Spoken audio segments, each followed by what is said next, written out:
புதிதாக பதவியேற்ற 4 அமைச்சர்களும் சென்னை மெரினாவில் உள்ள முன்னாள் முதலமைச்சர் கருணாநிதி நினைவிடத்தில் மரியாதை செலுத்தி வருகின்றனர். அந்த காட்சிகளை பார்க்கலாம்.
இது குறித்த கூடுதல் தகவலை செய்தியாளர் சசிதரன் வழங்கிட கேட்கலாம். சசிதரன், வணக்கம். இது தொடர்பான மேலும் விவரங்கள் என்ன?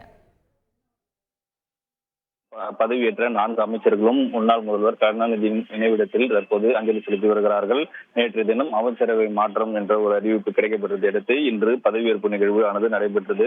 மாண்புமிகு தமிழக ஆளுநர் முன்பு அந்த பதவி பிரமாணம் செய்யப்பட்ட நிலையில் புதிய அமைச்சர்களாக ராஜேந்திரன், கோவை செழியன், சாமு நாசர், செந்தில் பாலாஜி உள்ளிட்டோர் பதவியேற்றுக் கொண்டனர். பதவியேற்ற பின்பு பதவி பிரமாணங்கள் செய்யப்பட்டு அங்கிருந்து நேரடியாக சென்னையில் இருக்கக்கூடிய கலைஞர் நினைவிடத்திற்கு, மெரினா கடற்கரை பகுதியில் இருக்கக்கூடிய கலைஞரின் நினைவிடத்திற்கு வருகை தந்தார்கள். அவர்கள் 4 பேரும் ஒவ்வொரின் ஒருவராக அப்பேரறிஞர் அண்ணாவின் நினைவிடம் மற்றும் கருணாநிதியின் நினைவிடத்தில் மலர் குத்தி வைத்து மரியாதை செலுத்தினர். பொதுமக்கள் அதிக அளவில் இங்கு சூழ்ந்திருந்தால் போலீசார் பாதுகாப்பு பணியில் ஈடுபட்டு அமைச்சர்களை பாதுகாப்பான முறையில் அங்கு மரியாதை செலுத்திவிட்ட பின்னர் 2 இடங்களுக்கும் அவர்கள் 4 பேரும் மரியாதை செலுத்திவிட்டு புறப்பட்டு சென்றிருக்கிறார்கள்.